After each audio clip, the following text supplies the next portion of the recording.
until now, I've talked about why video feels quite heavy to do sometimes, or why it can potentially feel risky, and why trying to do it alone often leads to complete paralysis. But today I want to talk to you about something even more uncomfortable: your message.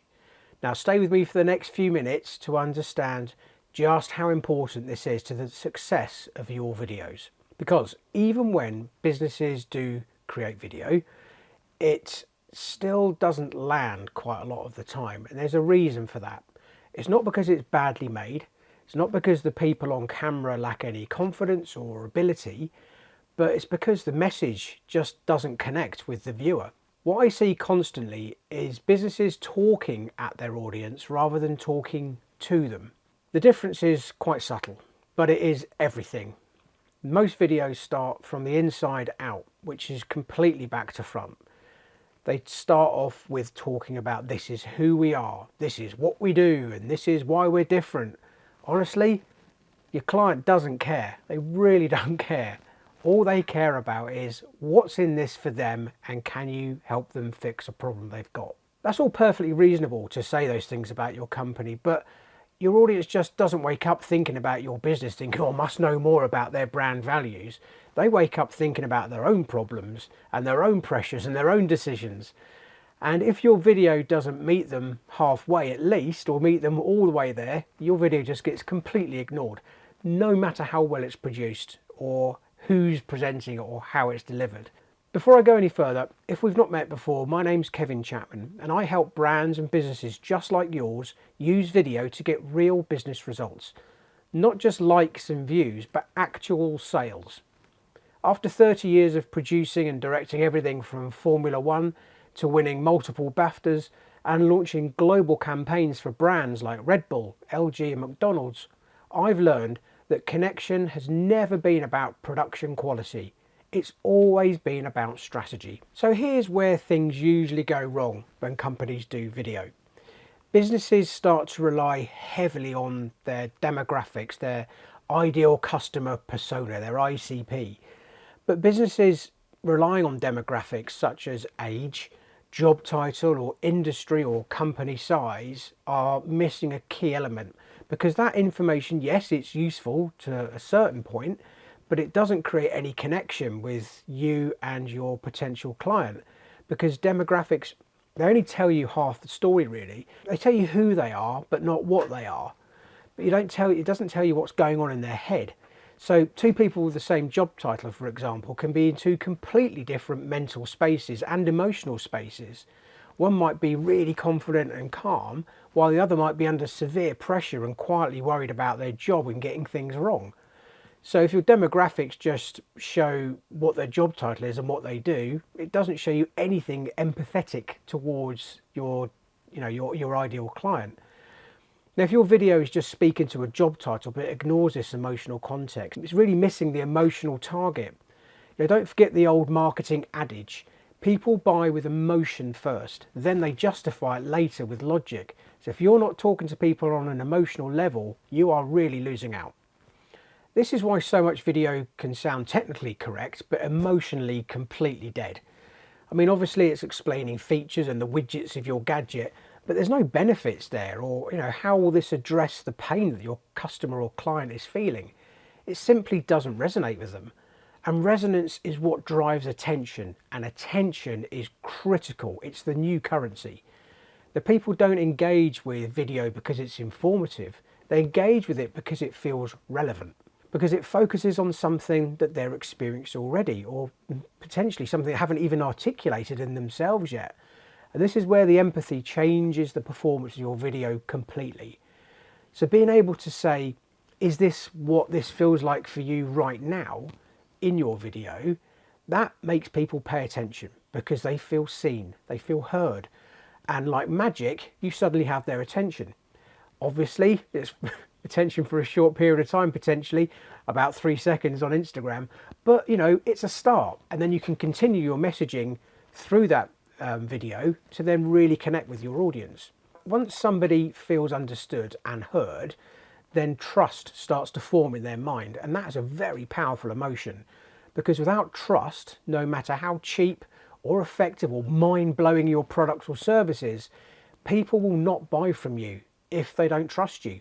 End of story. Now, this is exactly why I've put together my video framework.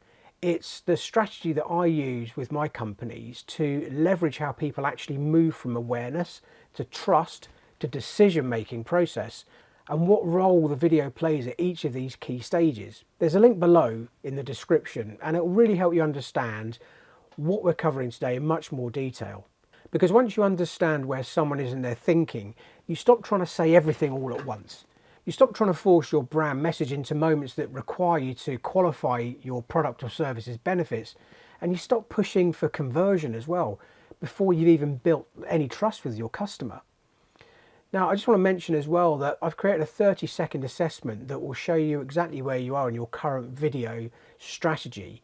So the link's below. It's really quick. There's just a few questions, and it will make what comes next much more relevant to your situation. Something I see often is treating all social media platforms the same, and I don't do that. You can't deliver the same message in the same tone with the same expectations across all the different social feeds. It's completely unrealistic, because people don't show up in the same way everywhere on all different feeds. Someone scrolling on LinkedIn, for example, is in a very different mindset to somebody that's watching YouTube or Instagram. Because on LinkedIn, for example, people are thinking professionally. They're assessing credibility perhaps, or they're scanning for an insight or for some information, and they're deciding who feels worth listening to. On YouTube though, it's very different. People are giving you their time. They're sort of leaning back and taking in content and advice and information, and they're open to deeper thinking. So when you ignore that context, even good ideas really struggle to land. You have to be doing the right messaging for the right type of platform, for the right people, in the right mindset. So matching your message to the platform isn't about trying to game the algorithms. It's about respecting your customers or your viewers' attention. I mean, they're giving you their time, so make it worth their time. And when you do that well, video really starts to work with your audience, not against them. So this is the part that most people miss, I find. They think that expert guidance for a successful video is about the execution, how great it looks, using the best cameras and lenses, making the edit really trendy and fast cuts, or incredibly complicated scripts. I mean, okay, all of those do play a part, but what actually works is value and having the right message at the right time for the person that's watching that video at that specific moment. Now, this isn't rocket science. It may sound complicated, but it really isn't. So let's take a quick example. If you've got a headache, you want to watch a video and know how quickly that medicine will work to get rid of your headache. The faster the better, right? But you really couldn't give a toss about company values or how much they give to charity or what their brand essence is. The video that's produced to sell the product for a headache only talks about solving this problem. That's it. And that is a successful message. Of course, there's a time and a place when you can talk about your company values and how much you give to charity, but that's in a different video.